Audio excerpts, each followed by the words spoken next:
கர்த்தர் நல்லவர். ஹல்லேலூயா.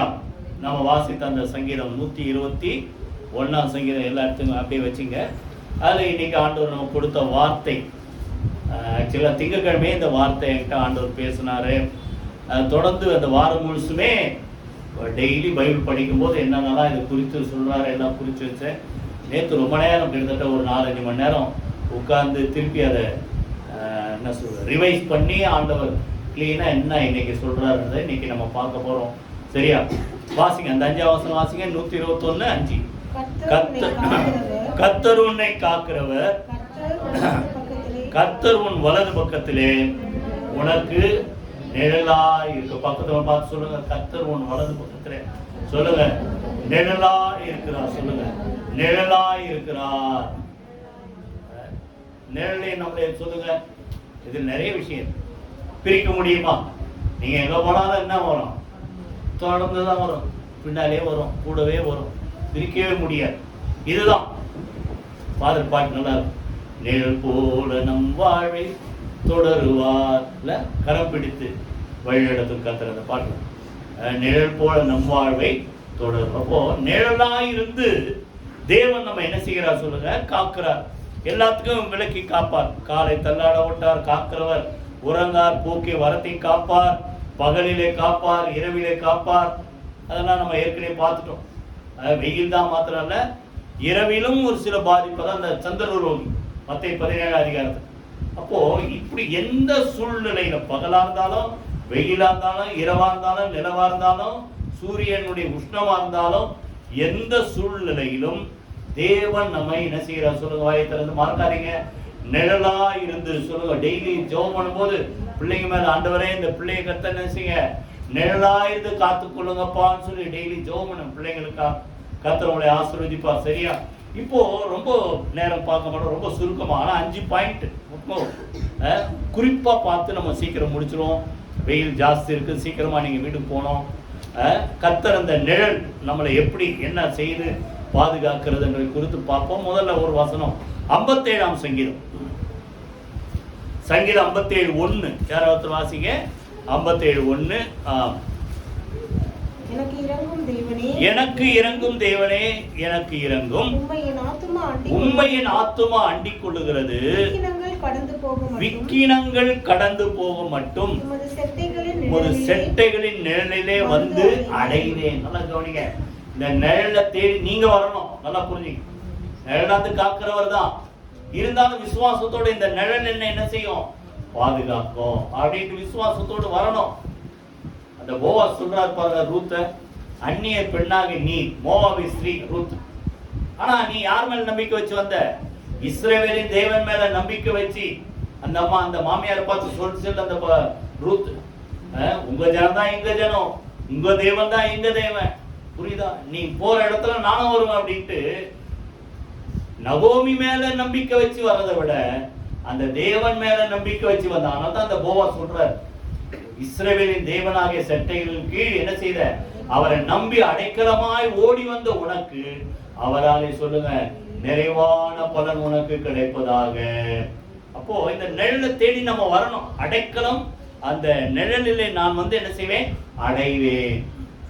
அப்போ அந்த நிழல் நம்மளை எதுக்கு பாதுகாக்குது? 57ஆம் சங்கீதத்துல விக்கினங்கள் கடந்து போக மட்டும். விக்கினங்கள்னா பயங்கரங்கள், அழிவுகள், பேரழிவுகள், என்னது டிஸ்ட்ரக்ஷன். 2வது சொல்ல கேலமிட்டிஸ் அப்படின்னும்.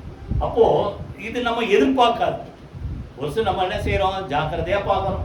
காலையில ஜெபம் பண்ணிட்டு வெளியே நீங்க பிள்ளைங்களை அனுப்புறீங்க, நீங்க வெளியே கிளம்பி போறீங்க. புரியுதா? எல்லாம் டெய்லி வழக்கம் போல் நல்ல ஜெபம் பண்ணி தான் வரும். ஆனா அதை எதிர்பார்க்காத ஒரு சில காரியங்கள் வரும். அப்போ அந்த காரியங்கள் நம்மளை சேதப்படுத்தாதபடிக்கு நான் என்ன செய்வேன் சொல்லுங்க? விக்கினங்கள் கடந்து போகிற மாட்டேன், அந்த அழிவுகள் என்ன சேதப்படுத்தாதபடி நான் என்ன செய்வேன்? அவருடைய செட்டைகள் நெல்ல, சிறகுகள் நெல்லே நான் என்ன செய்வேன் சொல்லுங்க? வந்து அடைவேன். மறைக்கப்பட்டதுல உன்னதமானவருடைய மறைவிலே மறைக்கப்பட்ட ஒரு நல்ல மனுஷன் யாரு? மோசே. ஆண் பிள்ளையெல்லாம் என்ன செய்? நதியில போட்டுணும். ஆனாலும் எத்தனை மாசம் மறைச்சாங்க? 3 மாசம் மறைச்சாங்க. அதாவது ஒரு பெரியவங்க போய் ஒளிஞ்சிக்கிறது ஈஸி. ஆள் இருக்கிறாங்களா இல்லையான்னு தெரியாதப்பா ஒளிஞ்சிக்கோ. ஆனா குழந்தை எப்படி ஒளிச்சு வைக்கும். கத்தோல்லது புரியுமா அதுக்கு ஏதாவது? 3 மாசம் ஒளிச்சு வச்சான். அவர்தான் சொல்றாரு, உன்னதமானவரின் மறைப்போ. அந்த தாய் வீடு தகப்ப வீட்டுல என்ன மறைக்கல, கர்த்தர் எதுல மறைத்தார் சொல்லு? கடைசி வரைக்கும், கண்ணை மூடுற வரைக்கும். இன்னும் சொல்ல போனா அவர் மரித்த பிறகு அவருடைய சரீரத்தை ஆண்டவர் மறைத்தார். அவருடைய சரீரம் எங்கன்ட்டு பிசாசு தர்க்கம் பண்றான், புரியுதா? ஆனால் கர்த்தர் கடைசி வரைக்கும் மோசையை மறைத்தவர் தான் அவர் பாடுறாரு. உன்னதமானவர் 91 சங்கீதம் 1 வசனம், உன்னதமானவரின் சொல்லுங்க, மறைவில் இருக்கிறவன் சர்வ வல்லவருடைய நிழலில் தங்குவான். நான் கர்த்தரை நோக்கி சொல்லுங்க, நீரின் அதான் அந்த செட்டைகள் மறைவிலே நான் நிழலிலே வந்து அடைவேன். அப்போ அவரை நோக்கி நான் அந்த அடைக்கலமா தேடி வருவேன். 2வது எதெல்லாம் பார்ப்பாரா? வேடனுடைய கண்ணிக்கு பாழாக்கும் கொள்ளை நோக்கி தப்புவிப்பார்.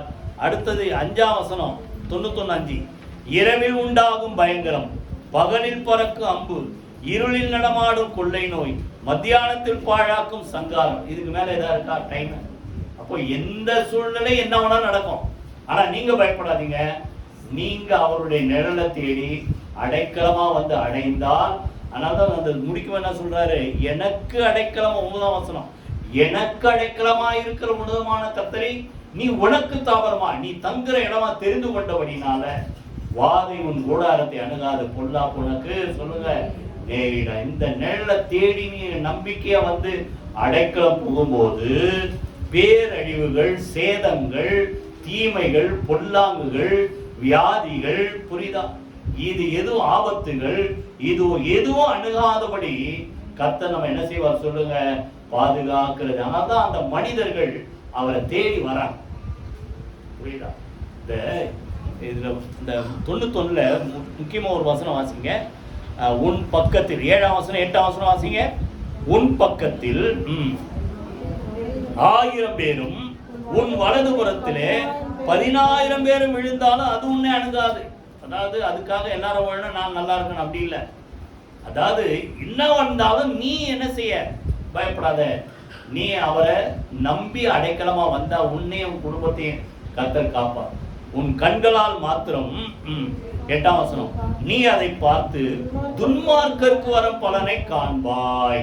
ஆனாலும் நம்ம டெய்லி ஜெபம் பண்ணணும், எந்த தீங்கு யாருக்கும் வராதபடி இந்த உலகம் முழுசு என்ன செய்யணும், கர்த்தர் பாதுகாக்கணும். இப்போ பார்த்தீங்கன்னா இந்த வாரனால் எவ்வளோ பாதிப்பு இல்லை நமக்கு. ஒன்று இங்கே பிரச்சனை என்னது, பெட்ரோல் கிடைக்கல, பெட்ரோல் கிடைக்கிறது, கேஸ் கிடைக்கல, அதான் ஒன்று பிரச்சனை. ஆனால் அங்கே இருக்கிறவங்களை நினச்சி பார்த்தீங்கன்னா எத்தனை பேர் அங்கே அந்த இடத்துல எவ்வளோ பாதிப்பு.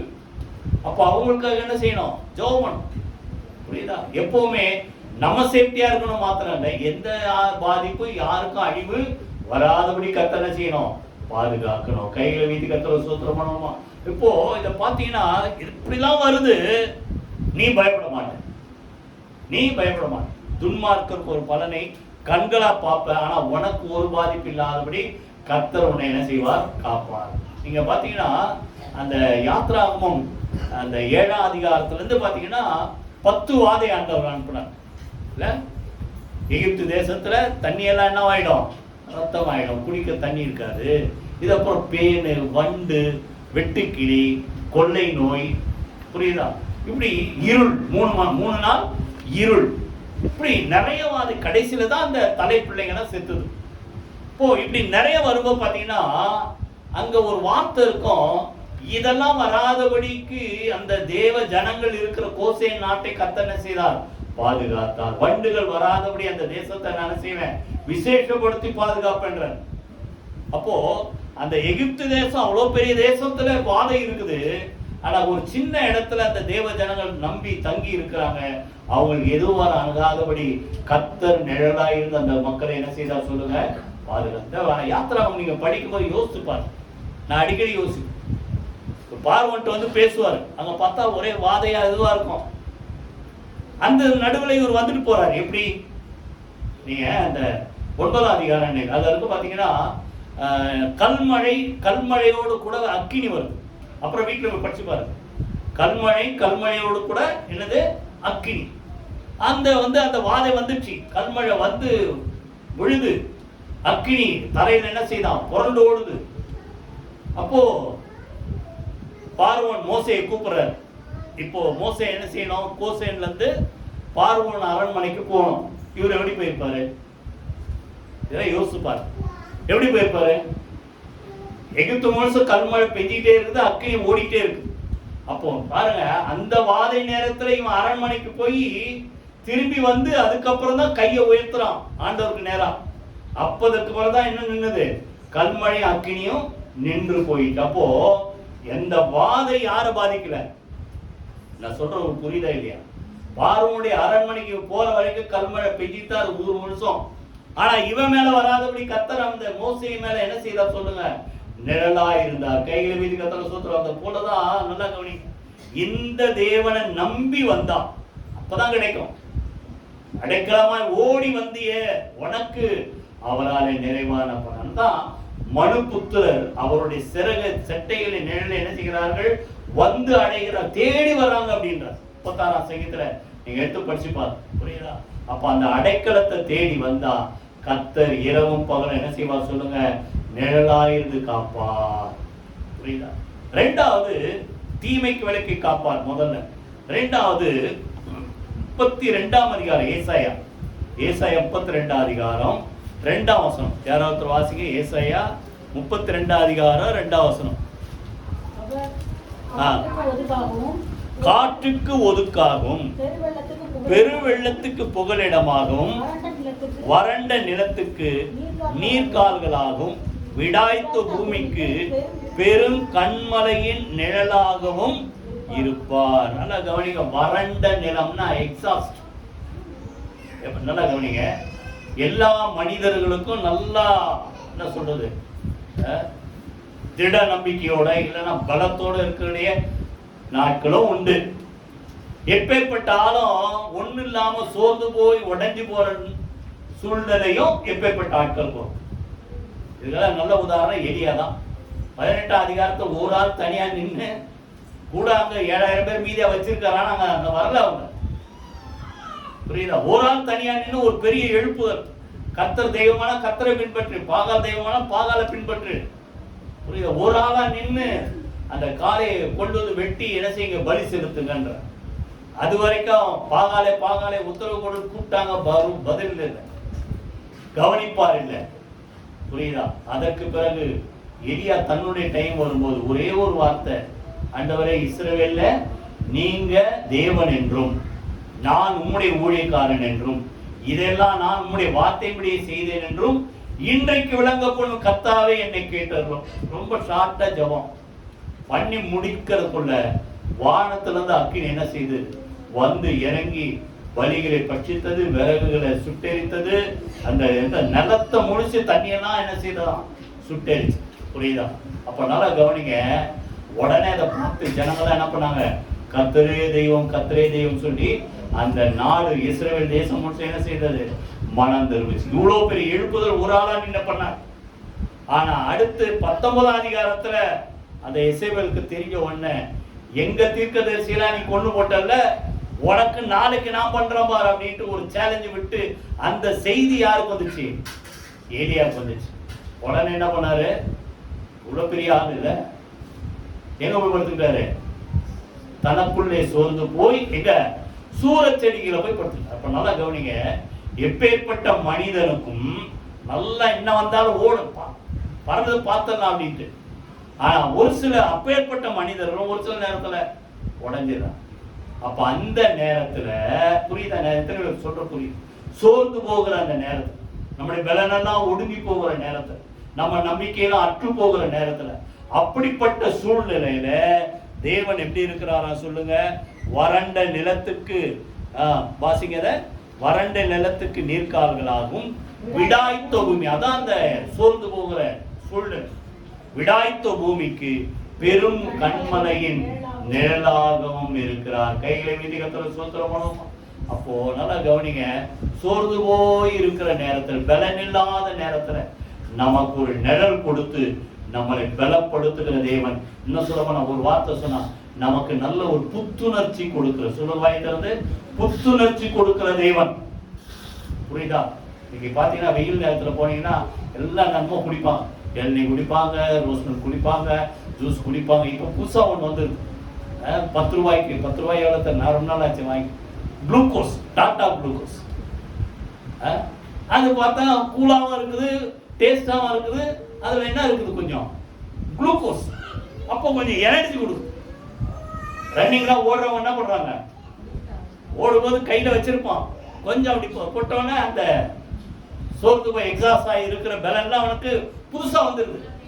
அப்போ அதே போல தான், நல்லா கவனிங்க, இந்த நிழல், கர்த்தருடைய நிழல், எந்தெந்த சூழ்நிலையில நீங்க உடைஞ்சு போனாலும், நீங்க பலன் இல்லாதபடி சோர்ந்து போனாலும், அதை கேட்டபடி கிருபை கொடுத்து நம்மை பலப்படுத்துகிற நம்முடைய ஒரு நல்ல நிழல் எதுன்னா கர்த்தருடைய நிழல். அதுல இருக்கு பாருங்க, 3ஆம் வசனத்துல, அப்பொழுது 32:2 பார்த்தோமா, நிழல்ல இருந்து நம்மளை என்ன செய்ய, புத்துணர்ச்சி கொடுக்கிறார்.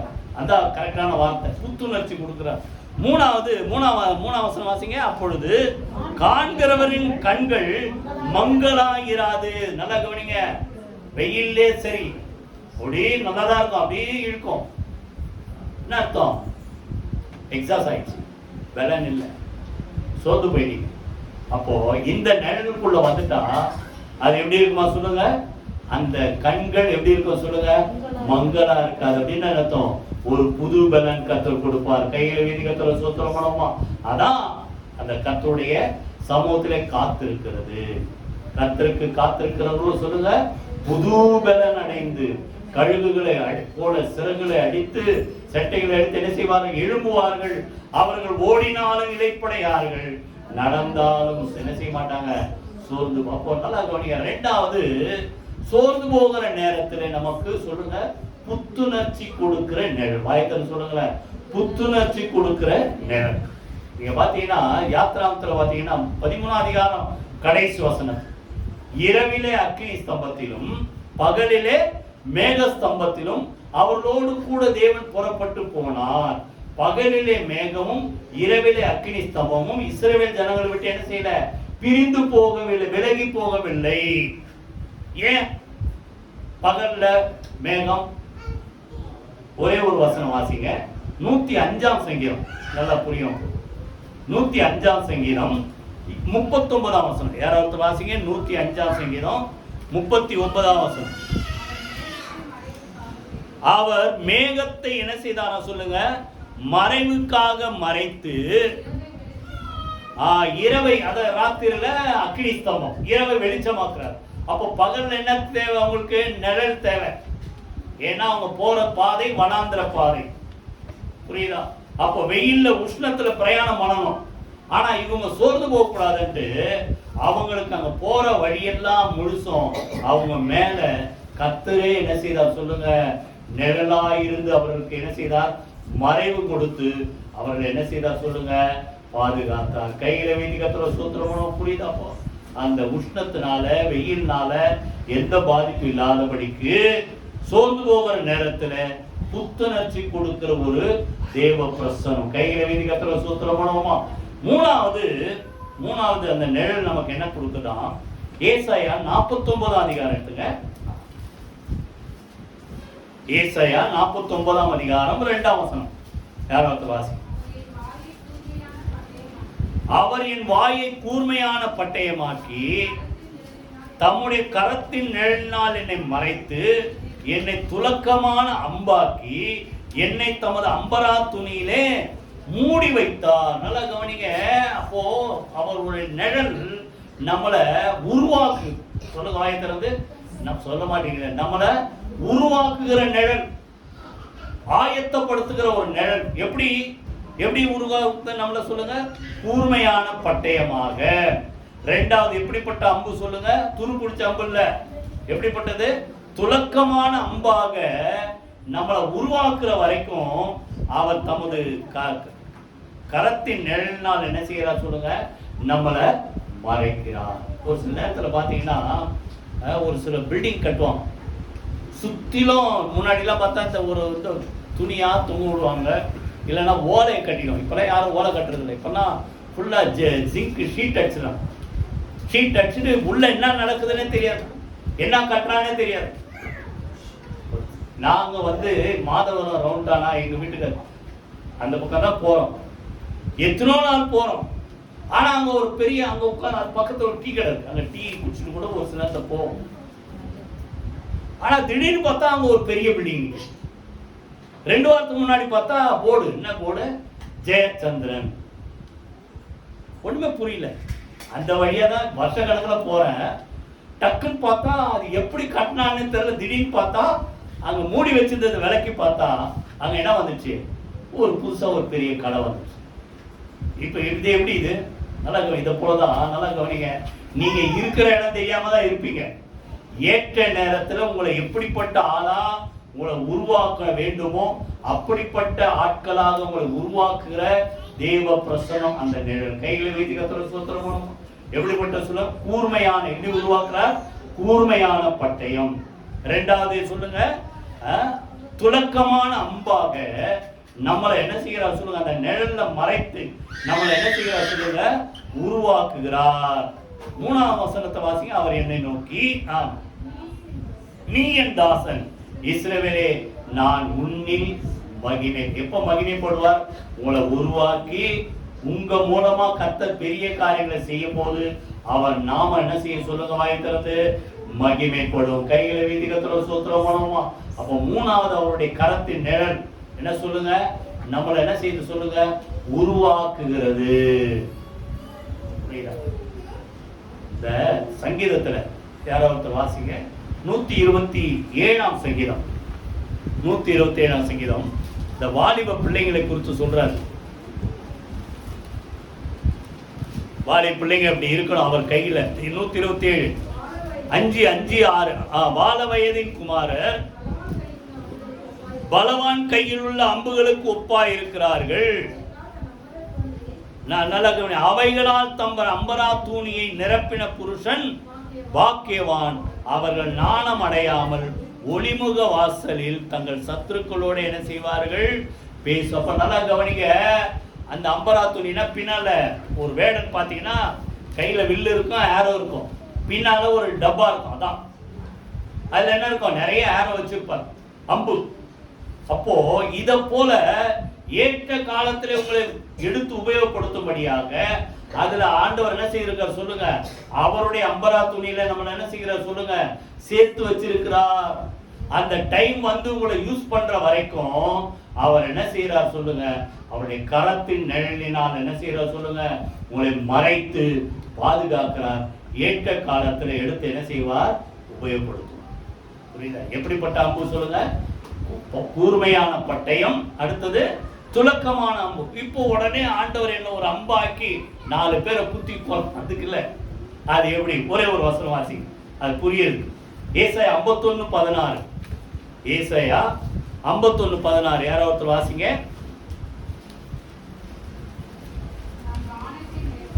51:16. நான் வானத்தை நிலைப்படுத்தி பூமியை அஸ்திவாரப்படுத்தி சீயோனை நோக்கி நீ என் ஜனம் என்று சொல்வதற்காக நான் என் வார்த்தை உன் வாயிலே அருளி என் கரத்தின் நிழலினால் உன்னை மறைக்கிறேன். 49:2 என்ன பார்த்தோம்?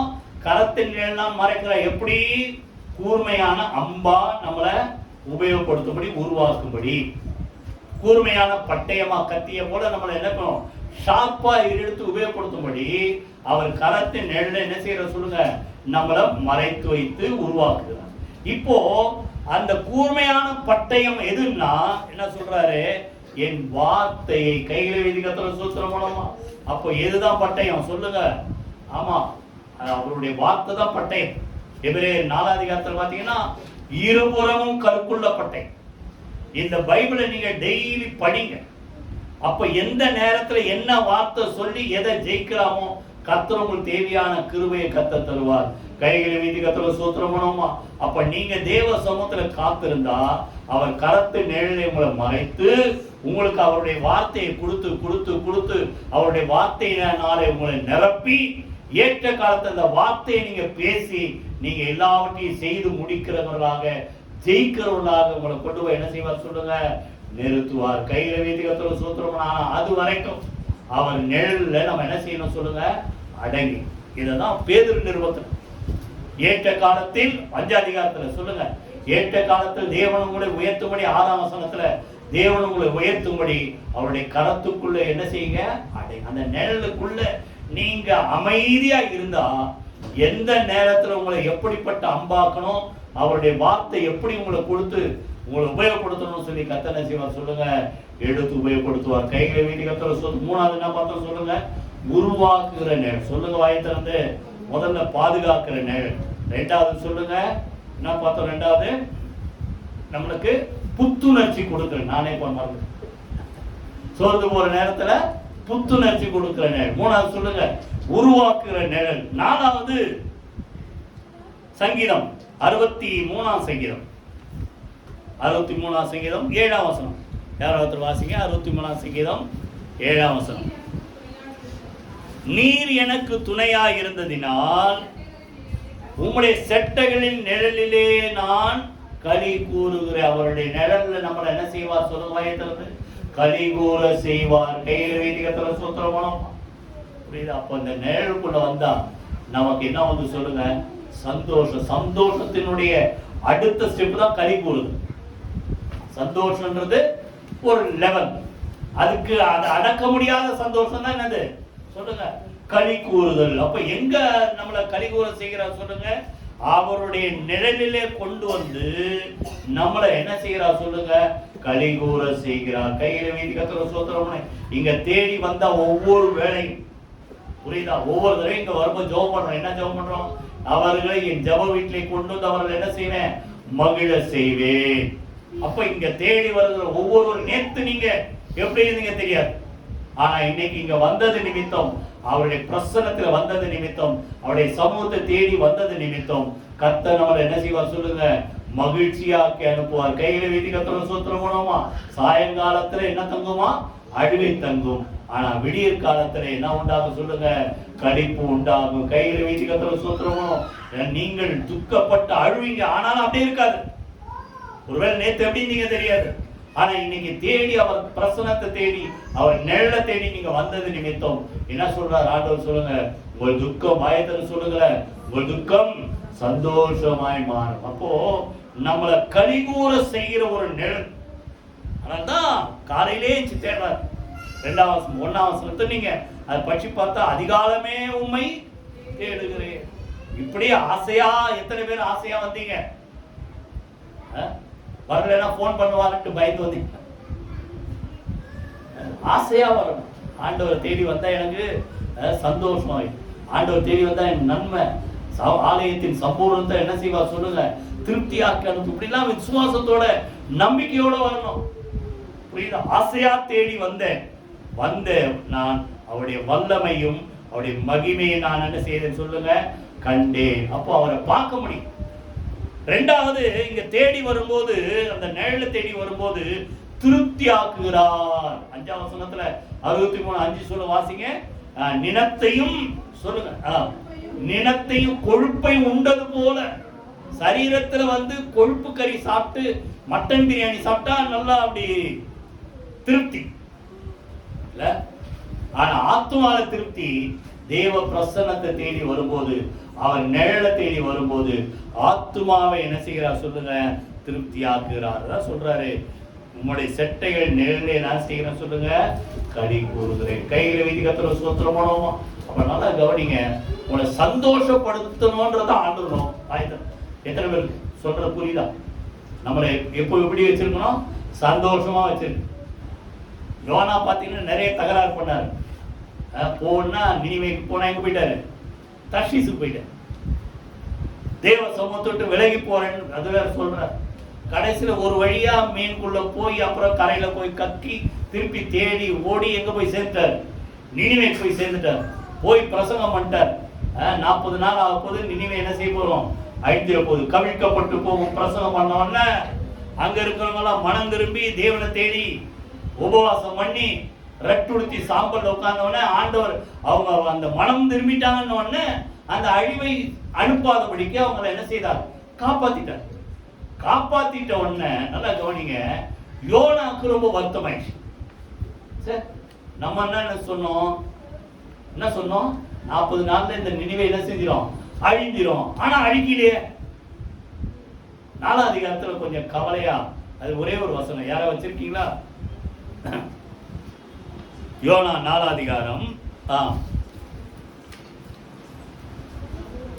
6 வசனம் வாசிங்க. 6 வசனம். யோனாவுடைய தலையின் மேல் 1074 பக்கம். யோனாவுடைய தலையின் மேல் நிழல் உண்டாயிருக்கும், அவனை அவனுடைய மனம் அடிவுக்கு நீங்களாக்கவும் தேவனாகிய கர்த்தர் ஒரு ஆமணக்கு செடியும் முளைக்க கட்ட. நல்லா கவனிங்க, இவன் ரொம்ப வருத்தமா இருக்கான். என்ன வருத்தம்? நான் சொன்ன மாதிரி நடக்கலையே. சரி, அவர் ஏதோ எதிர்பார்த்தாரு, நடக்கல. இன்னைக்கு எத்தனை பேருக்கு வருத்தம்? உங்களதான் பார்த்து கேட்கிறேன். நினைச்சது நடக்கலன்னு வருத்தமா இருக்கா? நினைச்சது நடக்கல, கேட்டது கிடைக்கல, நினைக்காது நடக்குது. அப்போ அப்படி நீங்க ஒருவேளை கவலைப்படும் போது, வருத்தப்படும் போது, அப்ப யோனாக்கு அது வேற வகையில வருத்தப்படும் போது அவனுடைய மனம் அடிவுனா அவன் மனசுல ரொம்ப என்ன இது நம்ம சொன்னோம் ஒண்ணு நடக்குது அப்படின்னு மனமடிவு இருக்கும்போது அந்த மனமடிவுக்கு நீங்களாக்கும்படி கர்த்தர் அவனுக்கு நிழல் கொடுத்தார். எதை வச்சு? ஒரு ஆமணக்கு செடி திடீர்னு சும்மா வருமா? ஆமணக்கு செடினா வேலை விதைச்சு அது முளைஞ்சி அது வளர எவ்வளவு நாள். ஆனா கர்த்தர் பாருங்க, அவனுக்கு முதல்ல அவனுக்கு சந்தோஷத்தை படுத்தணும்ட்டு, சந்தோஷத்தை கொடுக்கணும், கவலையை போக்கணும்ட்டு டக்குன்னு வளர வச்சிட்ட. வளர வச்ச உடனே ஓங்கி வளர பண்ணினார். 6ஆம் வசனத்துல கடைசி, அந்த ஆமணக்கின் மேல் யோனா மிகவும் நல்ல நிழல், நல்ல நிழல், கூலா இருக்கு அப்படிங்கிற சந்தோஷப்பட்டான். இப்ப என்னாச்சு?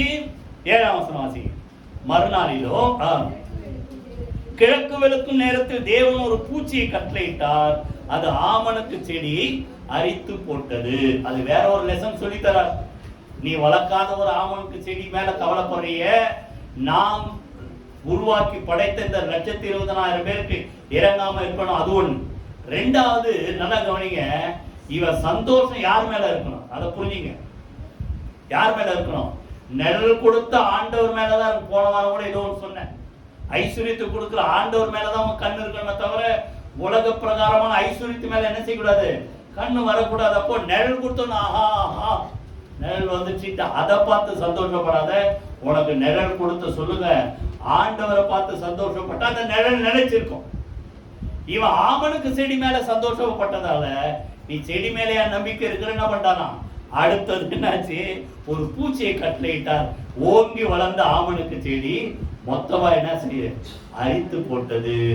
நல்லா கவனிங்க, நிழல் எப்பவுமே நிலைச்சிருக்கணும்னா நிழல் கொடுக்கிற ஆண்டவர் மேல சந்தோஷப்படுங்க, ஆண்டவர் மேல என்ன செய்யுங்க? நம்பிக்கையா இருங்க. கையில வேதிகத்துல சூத்திரம் பண்ணுவோமா? புரியுதா? அப்ப நம்ம ஆண்டவர் மேல சந்தோஷமா இருந்தா நம்ம மேல ஆண்டவர் சந்தோஷம். ஒரே ஒரு வசனம் வாசித்து அடுத்தது போயிடும். உன்னத பாட்டுல 2ஆம் அதிகாரம் 3ஆம் வசனம். உன்னத பாட்டு 2ஆம் அதிகாரம் 3ஆம் வசனம். யாராவது வாசிங்க உன்னத பாட்டு.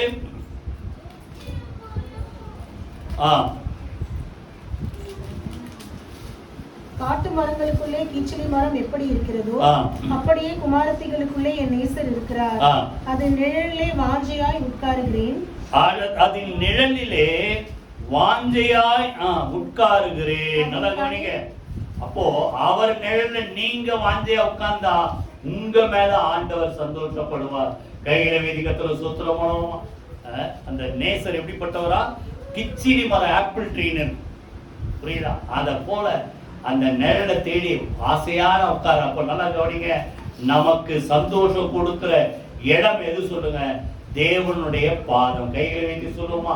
தேவனுடைய பாதம். அதை தேடி வந்தா சந்தோஷம் என்ன செய்ய சொல்லுங்க? நிலைத்திருக்கும். 4வது என்ன பார்த்தோம் சொல்லுங்க?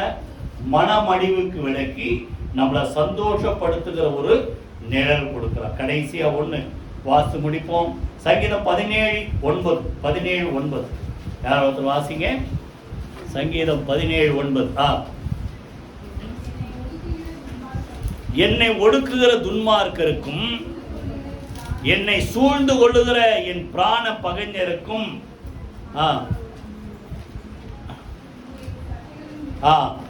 பிராண பகைஞருக்கும் மறைவாக உடைய செட்டைகளின் நிழலிலே என்னை காப்பாற்ற. அவருடைய நிழல் நம்மளை எதுக்கு விலக்கி பாதுகாக்கிறோம் சொல்லுங்க? சூழ்ந்து கொள்ளுகிற துன்மார்க்கர். 2வது என்னை பகைக்கிற சொல்லுங்க பிராண பகைஞருக்கு மறைவாக அவருடைய நிழலிலே நான் வந்து தங்குகிறேன். கைகளை வீதி கத்துற சோத்திரம் பண்ணுமா? அதாவது நம்ம உயிரை வாங்குகிற ஒரு மக்கள். அந்த இங்கிலீஷ்ல பாத்தீங்கன்னா டெட்லி எனிமீஸ். புரியுதா? எப்ப அந்த இதுல ஒரு வார்த்தை இருக்கு பாரு, 41ஆம் சங்கீதம்ல, அவன் எப்பொழுது சாவான், அவன் பேர் எப்பொழுது அழியும் என்று பகைஞர் என்ன செய்யறாங்களாம்? காத்து இருக்கிறாங்களாம். அது இல்லாத வந்து பார்த்துட்டு பின்னால போய் தூக்கி திரிகிறார். என்ன சொல்றாங்க? தீரா வியாதி அவனை பிடித்து கொண்டது, படுக்கையில படுத்திருக்கிறவன் என்ன செய்வதில்லை, எழுந்திருப்பதில்லை என்று ஊரெல்லாம் போய் தூக்கி திரிகிறார்கள். அவர் ஜெபம் பண்றார், ஆண்டவரே இப்படிப்பட்ட சத்துருக்கள் மத்தியிலே என்னை கர்த்தர் என்ன செய்வார் சொல்லுங்க, எழுந்திருக்க செய்வார். அப்போ உங்களை அழிக்க நினைக்கிற சத்துருக்களுக்கு விலக்கி நம்மளை பாதுகாக்கிறது அவருடைய நிழல். அதான் இந்த அதிலே 17:8 வாசிங்க. 8ஆம் வசனம், கண்மணியை போல சொல்லுங்க வாயை திறந்து. இதான் அந்த நிழலுக்கு இன்னும் சொல்ல சரியான ஒரு ஓமை என்னன்னா கண்மணி. யார நம்ம விரலை கூட போனா டக்குனு கண்ணு இவன் என்ன செய்யணும், மூடிக்கும். இப்போ கண்மணி போல நம்மளை காக்கிற கர்த்தர் சத்துருக்களுக்கு என்னதான் பெரிய ஆளா இருந்தாலும் நம்மளை அழிக்க நினைக்கிற சத்துருக்களுக்கு விலக்கி நம்மளை அவருடைய நிழலிலே என்ன செய்கிறார் சொல்லுங்க, பாதுகாக்கிறார். கைகளை வீதி கத்துற சூத்திரமானவமா ஒரு வசனம் வாசிங்க. 31 அதிலே சங்கீதத்துல 31:20 வாசிங்க. 31:20, மனுஷருடைய அகங்காரத்துக்கு அவர்களை உமது சமூகத்தின் மறைவிலே மறைத்து நாவுகளின் சண்டைக்கு அவர்களை விலக்கி உமது கூடாரத்திலே ஒளித்து வைத்து காக்கிறவர். கையில வீதி கத்துற சூத்திரமா நம்மளை யார் அழிக்கணும்னு நினைக்கிறாங்களோ அவங்களை என்ன செய்வார் சொல்லுங்க, கர்த்தருடைய நிழலிலே நம்மளை மறைத்து வைத்து ஒளித்து வைத்ததான் 27ஆம் சங்கீதத்துல சொல்றார். தீங்கு நாளிலே கர்த்தர் என்ன செய்வார், கூடாரத்திலே மறைத்து ஒளித்து வைத்து காப்பார். புரியுதா? அப்ப அவருடைய நிழல் நம்மளை அழிக்க நினைக்கிற சத்துருக்களுக்கு மறைவாக நம்மளை பாதுகாக்கிறது. கைகளை வீதி கத்துற சூத்திரமானமா. நீங்க இந்த 2 ராஜாக்கள்ல பாத்தீங்கன்னா 10ஆம் அதிகாரம், அதாவது ஒரு ராஜா பத்தி 1 வயசுல அவனை கொலை பண்ண நினைச்சான். யாரு? யோவாஸ். அப்படி யாரு கொலை பண்ண நினைச்சது? யாரு? அவன் பாட்டி அகசியா வந்து யோவாசுடைய அப்பா. அகசியாவுடைய தாயார் தான் அத்தாலியா. அவன் என்ன பண்ணா, நான் தான் இந்த தேசத்தை ஆளுகை செய்யணும்ட்டு அகசியா செத்த உடனே அந்த ராஜ பிள்ளைங்க எல்லாத்தையும் கொலை பண்ணாங்க. கடைசியில அந்த யோவாசுடைய அத்தை யோசேபியா ஏதோ பேர், யோசேபியா, அவன் என்ன பண்றான், அந்த யோவாச அந்த ராணிக்கு தெரியாம தேவனுடைய ஆலயத்துல கொண்டு போய் ஒளிச்சு வச்சான். எத்தனை வருஷமா? 6 வருஷம் ஒளிச்சு வச்சான். 7ஆவது வயசுல அவனை வெளியே கொண்டு வந்து அந்த யோவாச ராஜாவாக்கினார்கள். கையில வீதி கத்துற சூத்திரம் பாருங்க. 1 வயசுலே அழிக்க நினைக்கிற மக்களுக்கு. புரியுதா? அப்ப அவன் தேவனுடைய ஆலயத்துல பாதுகாக்கப்பட்டது போல உங்களுக்கு விரோதமா எப்பேற்பட்ட ஆள் எழுப்பினாலும் சரி, அவர் தம்முடைய நிழலில், வாயத்தில் சொல்லுங்க, அவர் தம்முடைய நிழலினாலே பிராண பகைஞருக்கும் என்னை அழிக்க நினைக்கிற சொல்லுங்க துன்மார்க்கருக்கும் விலக்கி அவருடைய நிழலிலே என்னை என்ன செய்வார் சொல்லுங்க, பாதுகாப்பார். கைகளை வீதி கத்துற சோத்திரமா. எல்லாரும் எழுதுங்க, கத்துற துதிப்போமா. அல்லேலூயா. கர்த்தர் உன் வலது புறத்திலே உனக்கு சொல்லுங்க நிழலாய் இருக்கிறார். முதல்ல சொல்லுங்க, பொல்லாங்கு, தீங்கு, வியாதி, பேரழிவுகள் இதெல்லாம் வராதபடி கர்த்தர் நம்மை தம்முடைய நிழலிலே நம்மை பாதுகாக்கிற தேவன். 2வது என்ன பார்த்தோம் சொல்லுங்க, நம்ம சோர்ந்து போகிற நேரத்துல புத்துணர்ச்சி கொடுத்து நம்மை பலப்படுத்துகிற அவருடைய நிழல், அவருடைய சமூகம். 3வது நம்மளை துலக்கமான அம்ப போல தேவையான சூழ்நிலை கேட்ட வார்த்தை கொடுத்து நம்மளை உருவாக்குகிறவர். அது அவருடைய கரத்தை நிழலை வைத்து நம்மளை உருவாக்குகிறார். 4வது என்ன பார்த்தோம் சொல்லுங்க, அவருடைய நிழலை நம்மளை கலிகூற செய்கிறார், சந்தோஷப்படுத்துகிறார். கடைசியா நம்ம பார்த்தோம், பிராண பகைஞர் நம்ம அழிக்க நினைக்கிற துன்மார்க்கருக்கு விலகி அவருடைய நிழலிலே நம்மளை பாதுகாக்கிற தேவன். கரங்களை உயர்த்தி கர்த்தரை ஸ்தோத்திரமானவா. எப்பேற்பட்ட காரியங்களும் ஒரு விரோதமா எழுப்பினாலும் எதுக்கும் பயப்படாதீங்க.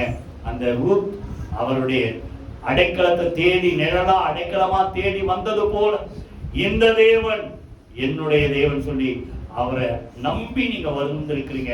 ஆனால் கர்த்தர் எந்த தீங்கும் விலக்கி கர்த்தர் நம்மளை பாதுகாப்பார். கரங்களை உயர்த்தியபடியே கர்த்தரை சூத்திரமானோமா விக்கிரங்கள் கடந்து போக மட்டும் ஆண்டவரே உடைய நிழலிலே நான் வந்து அடைகிறேன்னு சொன்ன வார்த்தைப்படி ஆண்டவரை எல்லா தீமைக்கும் விசேஷமா இந்த வெயில்னால உஷ்ணத்தினால இந்த வெயில் நாட்களுடைய பிள்ளைகளுக்கு எந்த சேதம் அணுகாதபடி பகலில இரவில எது அணுகாதபடி இந்த பிள்ளைகளுடைய நிழல் கர்த்தர் வைத்து காப்பதற்காக நாங்கள் நன்றி செலுத்துறோம் தகப்பனே. சோர்ந்து போகிற நேரத்திலே புத்துணர்ச்சி கொடுத்து எங்களை இளைப்பாற செய்கிற உடைய கரத்தின் நிழலுக்காக உமக்கு நாங்கள் நன்றி செலுத்துறோம். ஆண்டவரை ஏற்ற காலத்தில் எங்களை எடுத்து வல்லமை உள்ள ஒரு கருவியாக உபயோகப்படுத்தும்படியாக உடைய வார்த்தைகள் கொடுத்து எங்களை உருவாக்குறவுடைய கரத்தின் நிழலுக்காக உமக்கு நாங்கள் நன்றி செலுத்துற தகப்பனே. உம்முடைய சமூகத்தில் எங்களை கொண்டு வந்து எங்களை மகிழ செய்கிற உடைய பிரசன்னத்துக்காக உடைய நிழலுக்காக நன்றி செலுத்துறோம். எங்களை அழிக்க நினைக்கிற பிராண பகைஞருக்கும் துன்மார்க்கருக்கும் நிழலிலே வைக்கிறது எங்களை கர்த்தர் பாதுகாத்து வந்தீர். தொடர்ந்து கர்த்தர் ஒவ்வொரு நாளுங்களை பாதுகாப்பேன்னு சொல்லு நம்பிக்கையோடு உடைய நாமத்தை உயர்த்துகிறோம், மகிமைப்படுத்துகிறோம். இந்த பிள்ளைகள் ஒவ்வொருவரையும் அவருடைய குடும்பங்களையும் நிழலிலே கர்த்தர் மறைத்து காத்துக் கொள்வீராக. இயேசு கிறிஸ்து ஜீவனுள்ள ஜெயமுள்ள நாமத்தில் ஜெபிக்கிறோம் நல்ல பிதாவே. ஆமென் ஆமென். நம்முடைய கர்த்தராகிய இயேசு கிறிஸ்துவின் கிருபை, பிதாவாகிய தேவனுடைய அன்பும் பரிசுத்த ஆவியானவருடைய அந்யோன்ய ஐக்கியம் நாம் அனைவரோடும் சகல பரிசுத்த அனைவரோடும் ஆண்டவராகிய இயேசு கிறிஸ்து வருகமட்டும் இருப்பதாக. ஆமென். என் ஆத்துமாவே கர்த்தரை ஸ்தோத்திரி, என் முழுவதுமே உன்னுடைய பரிசுத்த நாமத்தை ஸ்தோத்திரி. என் ஆத்துமாவே கர்த்தரை ஸ்தோத்திரி, அவர் செய்த சகல உபகாரங்களை மறவாதே. ஆமென் ஆமென். God bless you.